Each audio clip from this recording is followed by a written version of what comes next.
Whoopie freaks cuts show off as Omarosa's new Trump tape proves Hillary's guilty.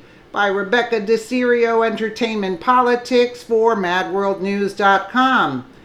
Omarosa appeared on The View today promising to play a new White House secret tape that no one else has ever heard. But Omarosa is an idiot. She hyped the tape of President Donald Trump saying it will show him rambling incoherent. Whoopi was salivating, so excited as the tape started, but then it went all wrong. The tape clearly incriminates Hillary Clinton, causing Goldberg to freak out and cut off the show. You'll love this. Omarosa can kiss goodbye whatever little fame she was seeking with her bogus tell-all book, Unhinged, an insider's account of the Trump White House.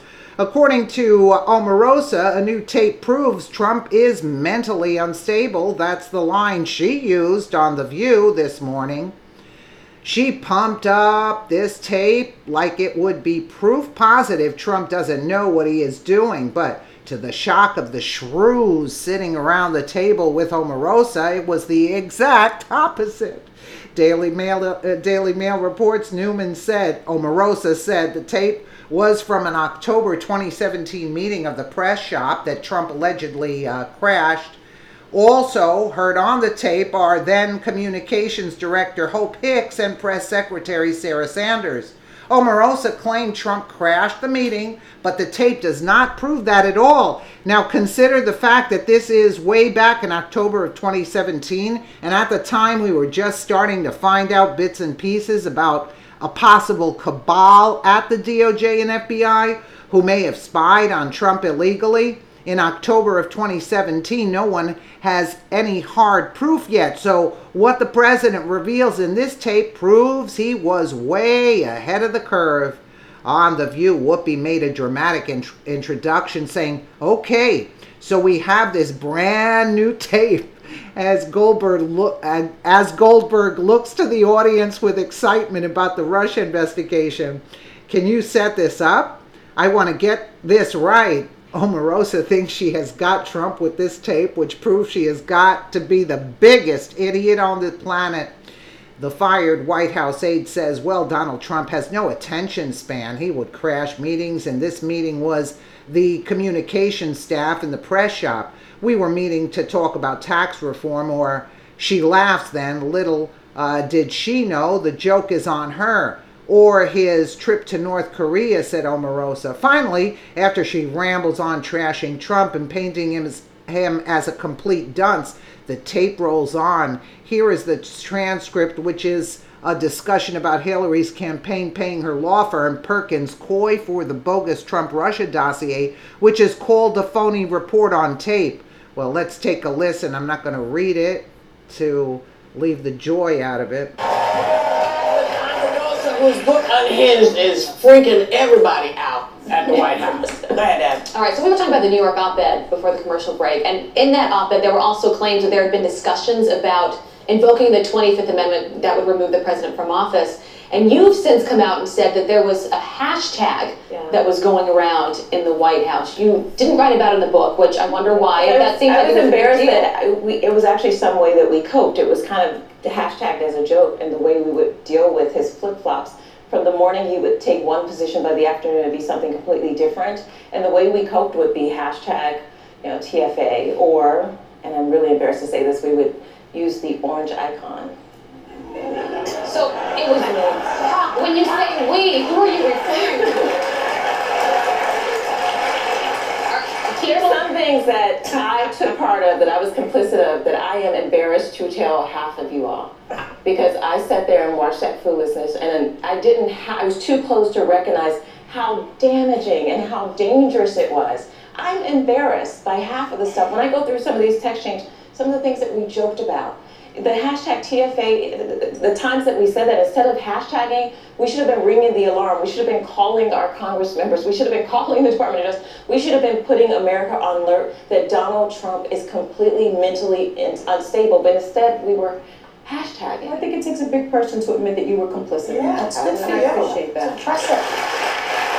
Of course, it's impressive for Behar. And As I said earlier, you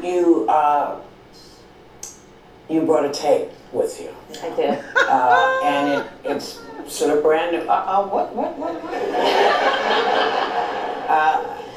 And it's a tape of you-know-who talking about the Russia investigation last October. Can you set this up for us? Because I don't want to get this wrong. When Donald Trump got bored, which was very often because his attention span was very short, he would sometimes try to figure out what meetings were taking place in the White House, and he would crash those meetings. This was a meeting with the entire communications staff and the press shop. We were meeting to talk about tax reform or his trip to North Korea, and he crashed the meeting. He came into the meeting, he sat down, and he started rambling from topic to topic. None of it makes sense.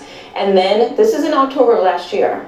So this is 10 months after the election, actually 12 months, and he's still talking about Hillary Clinton. Can you play it, please? I think Hillary's getting killed now with Russia. The real Russia story is Hillary and collusion. Somebody told me, Hope, you told me it was $9 million they spent on the phony report. Someone just said that she was far worse for the country than thought. She didn't know her own campaign was spending $9 million. Did you see? Nobody knows who spent it. No, I heard it was 9. I heard it was 5.7, but now they say it was 9. It was spent to a law firm. That way they can't trace it. But they trace it. One thing in this business, they trace it. And yeah, close to $9 million. I can't even believe it. The reason law firm is because this way you don't have to give any papers. But they found out it's definitely illegal, and it's illegal from a campaign standpoint, from a campaign financing standpoint. So the whole Russia thing, I think, seems to have turned around. What do you think, Sarah? Absolutely. Okay, so we're going to take a deep breath out, and we're going to talk about this tape when we come back. Oh, that's not to their liking. No, because the liberals don't know that Hillary paid for this dossier.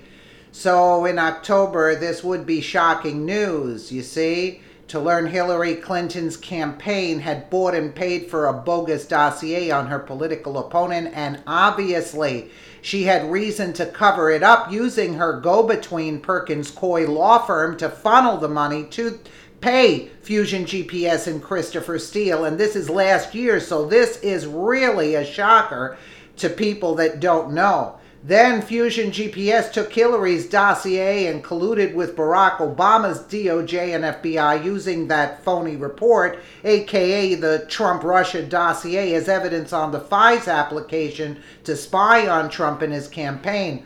Well, what did Whoopi do immediately after the tape was done playing? She panicked, cutting the show and went to commercial. And when the show resumed, you would think the shrews would be hot to talk about the bombshell on Trump, right? Wrong.